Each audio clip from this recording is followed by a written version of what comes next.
En los años 50 existió una pareja de novios, Rosario y Joel. Vivían un tórrido romance y tenían planes de boda. Por desgracia, Joel sufrió un accidente y falleció.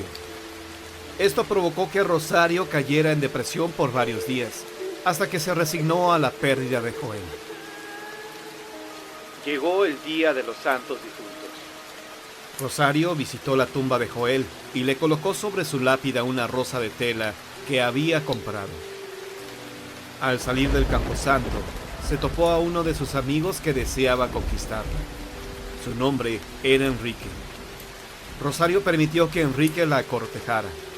Al hacer esto, ella comenzó a escuchar la voz de Joel que le decía indignado: «Chayo, ¿qué pasó? Prometiste ser siempre mía y ahora andas con Enrique». Ella creyó que se estaba volviendo loca. Al llegar a su casa e ingresar a su habitación, Rosario vio que sobre su cama estaba la rosa de tela. Se sorprendió al verla y pensó que se la había olvidado. La tomó y la tiró a la basura. Al día siguiente, la rosa amaneció sobre su cama y escuchó de nuevo la voz de Joel: «Prometiste ser siempre mía y ahora andas con Enrique». La chica, asustada, tomó la rosa de tela y la llevó al cementerio. La colocó sobre la tumba de Joel y regresó a su casa, creyendo que con esto terminaría la pesadilla, pero de nuevo apareció en su hogar.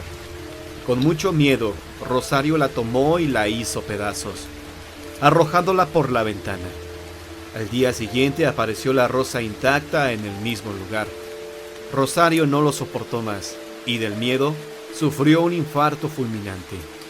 Se comenta que cada día de difuntos se ha visto a Rosario en el cementerio caminando entre las tumbas, llevando la rosa de tela que compró para su amado.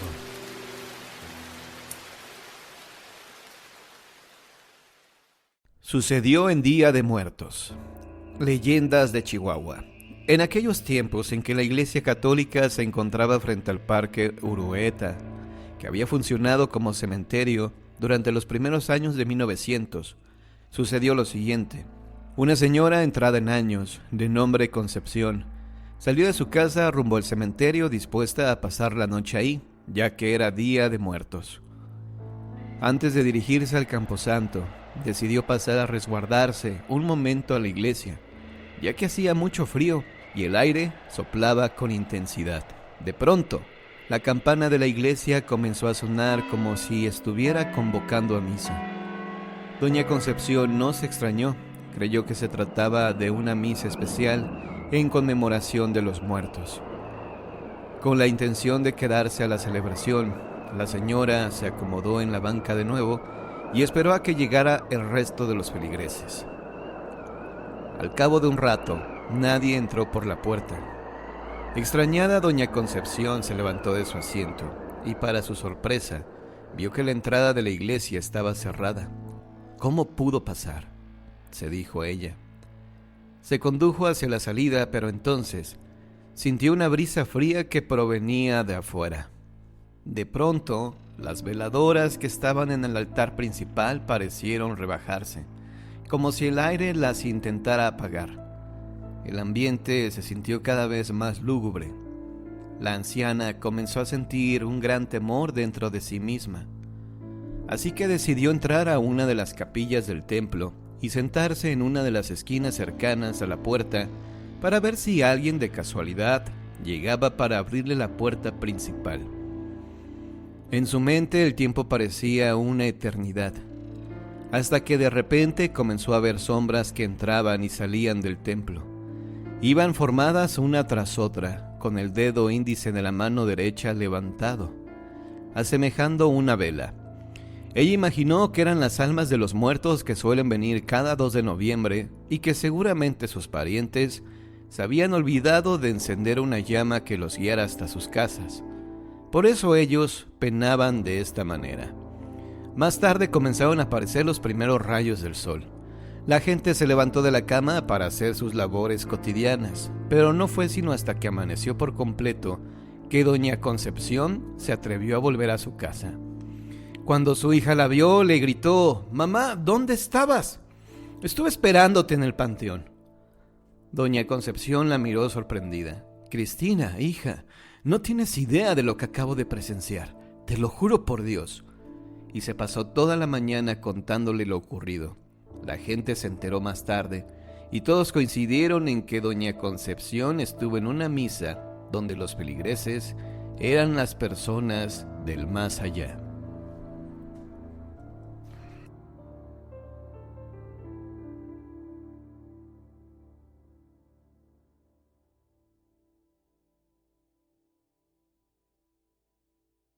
Día de Muertos. Nueva historia, escrita y narrada por Juan Antonio Amezcua. Ese 2 de noviembre me alisté para ir al panteón. Era Día de Muertos y quería llevarle unas flores a mi madre, que había fallecido 2 años atrás. Iría solo, pues desde que ella murió, me había distanciado de mi hermano mayor.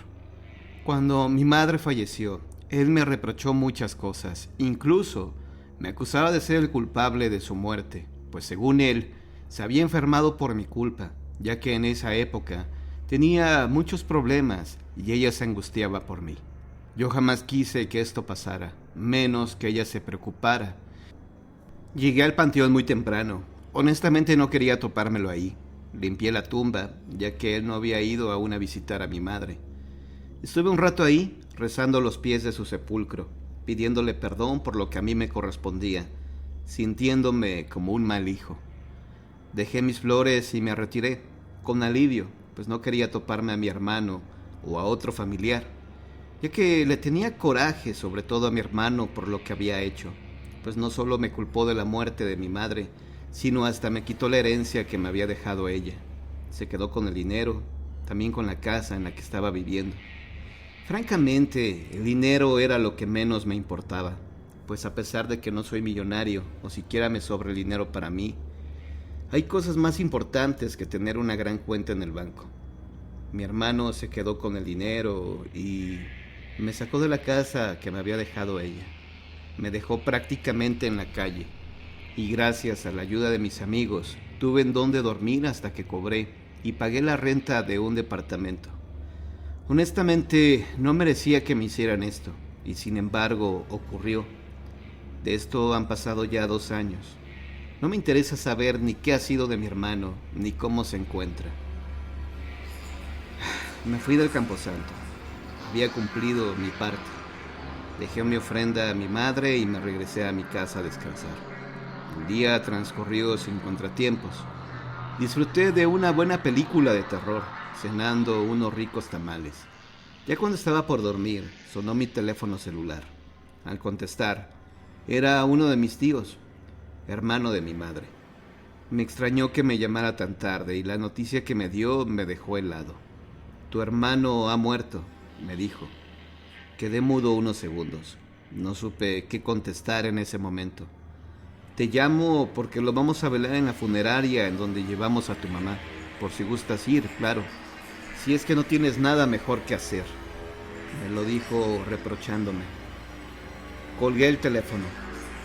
Ese comentario sarcástico de mi tío me dejó en claro que mi hermano había logrado su cometido, hacer que mis familiares me vieran como una mala persona.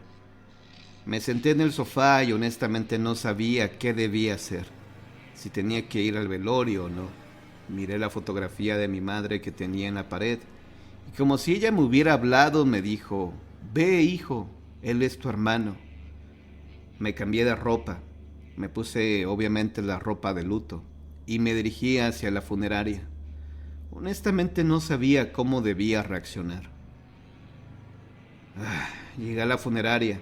Habían ya algunos familiares y algunos se acercaron a darme el pésame. Yo no sabía qué decirles. Honestamente no podía sentir tristeza por mi hermano, ya que para mí él había dejado de ser mi hermano desde que me quitó mis cosas y me había mandado a la calle. No podía reaccionar de otra manera. Repito, la casa, el dinero era lo de menos. Lo que más me molestaba es que él me había culpado directamente de la muerte de mi madre, porque según él, yo la había angustiado tanto, que la había enfermado y que de eso ella había fallecido. ¿De qué manera debía reaccionar? mostrar tristeza por su muerte, por la muerte de mi hermano que se encargó de manchar mi imagen. Honestamente no me sentía culpable de la muerte de ella, porque también él la había angustiado en muchas otras ocasiones, solo que yo no le dije a nadie. Pero cuando él llegaba borracho, cuando le contestaba de mala gana, cuando era grosero con ella, también ese tipo de cosas lastiman el corazón de cualquiera, y él lo había hecho. Solo que ahora, pues evidentemente se presentaba como el buen hijo, como el hijo protector que al final de sus días él la había acompañado en todo momento. Pero, obvio, él defendía sus intereses. Él tenía que defender su casa. Tenía que defender el dinero que evidentemente sabía le correspondería. Sabía que, haciéndome a mí a un lado, todo el dinero, que no era poco, se le quedaría a él. Y que no me daría un peso ni partido por la mitad, porque él se había encargado de hacerme ver como el mal hijo, el causante de la muerte de mi madre.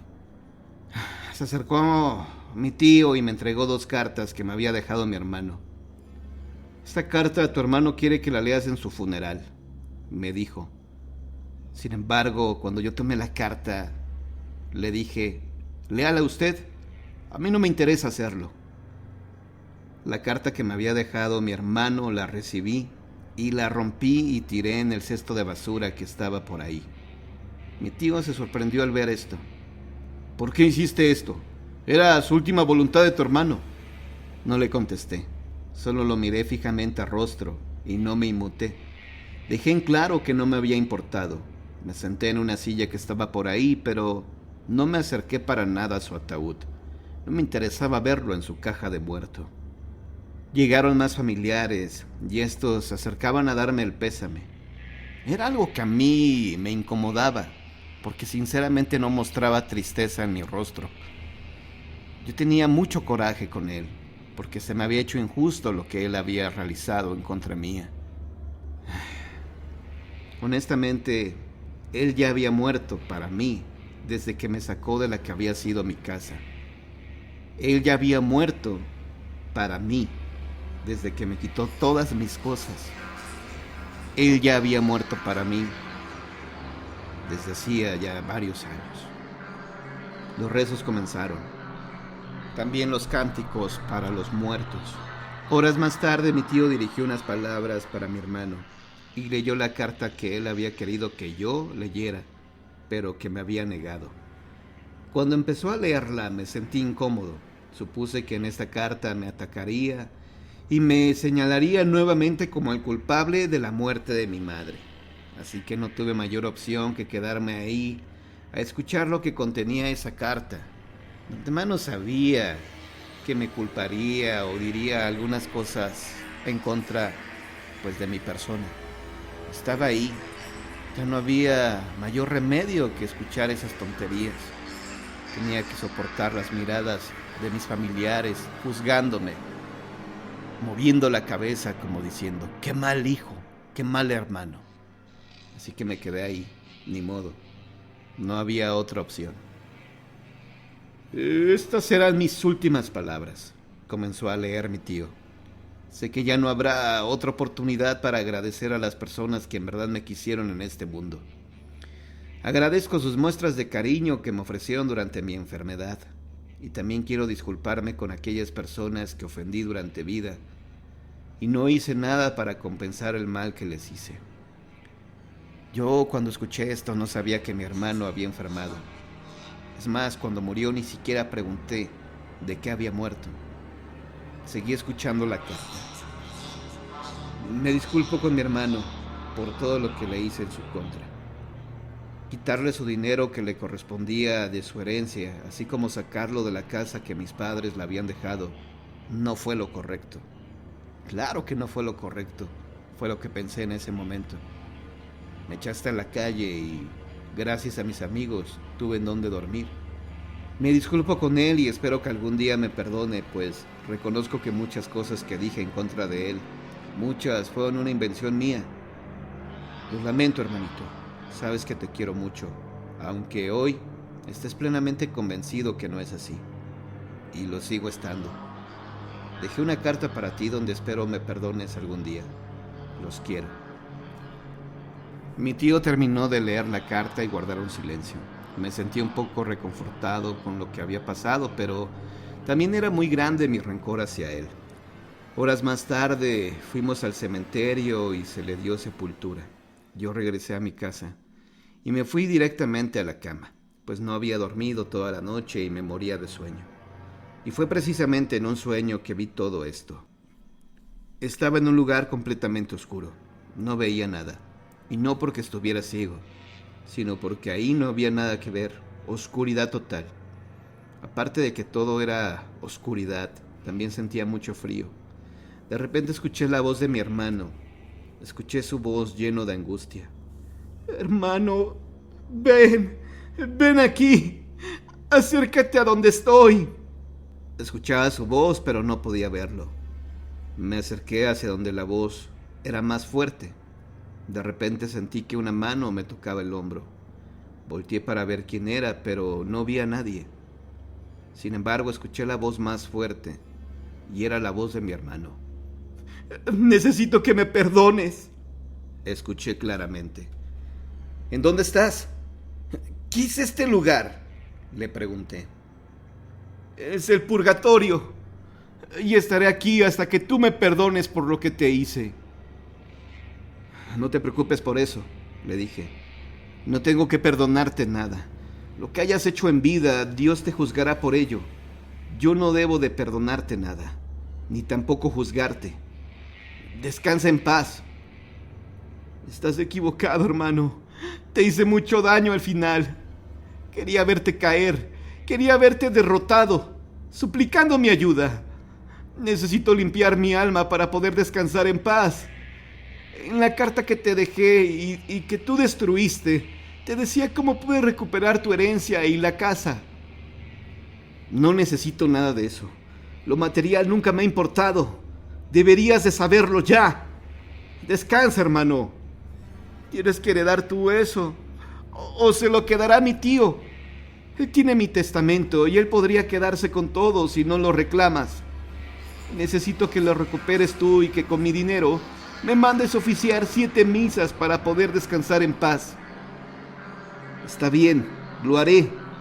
No te preocupes por eso. Lo lamento, hermano. Lamento lo que hice en contra tuya. Por eso no he logrado descansar en paz. ¿Mi madre dónde está? ¿Ella se encuentra aquí contigo?, le pregunté con angustia. No. Ella ya está descansando en paz. Se encuentra en el paraíso. En ese momento desperté. Cuando lo hice, tenía mucho miedo. El corazón me latía rápidamente y no sabía si esto había sido un sueño o no. A la mañana siguiente, acudí temprano a la casa de mi tío. Él se sorprendió mucho al verme afuera de su casa.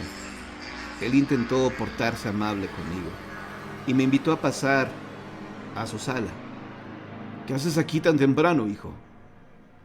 Mire, tío, si le cuento lo que me pasó, quizá no me crea. Él me miró con extrañeza. ¿En qué te puedo servir?, me preguntó él. Vengo por el testamento de mi hermano. Tengo que tomar todo lo que él dejó. Al decirle esto, me miró fijamente. ¿Cómo sabes que yo tengo el testamento de tu hermano? Mire, tío, si yo le digo qué pasó, no me creerá. Solo estoy aquí por el testamento de mi hermano. Sé que él me ha heredado todo lo que tenía. Estás equivocado. Tu hermano me dejó todo a mí. Él no quería darte nada. Así que no sé de dónde sacaste esto, pero estás mal. No te daré nada.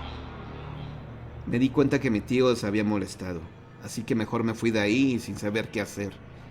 No podía actuar legalmente, pues no tenía algún documento que me avalara como heredero. Sabía de la mala fama que tenía mi tío por ser una persona, pues no honrada. Él era un prestamista y prestaba con réditos muy altos. Sabía que esta persona se quedaría con todo. Eso realmente no me importaba. Yo tenía que cumplirle la promesa a mi hermano de mandarle a oficiar 7 misas. Me retiré de ahí, triste, decepcionado, no por no recuperar el dinero o recuperar la casa que me habían heredado mis padres.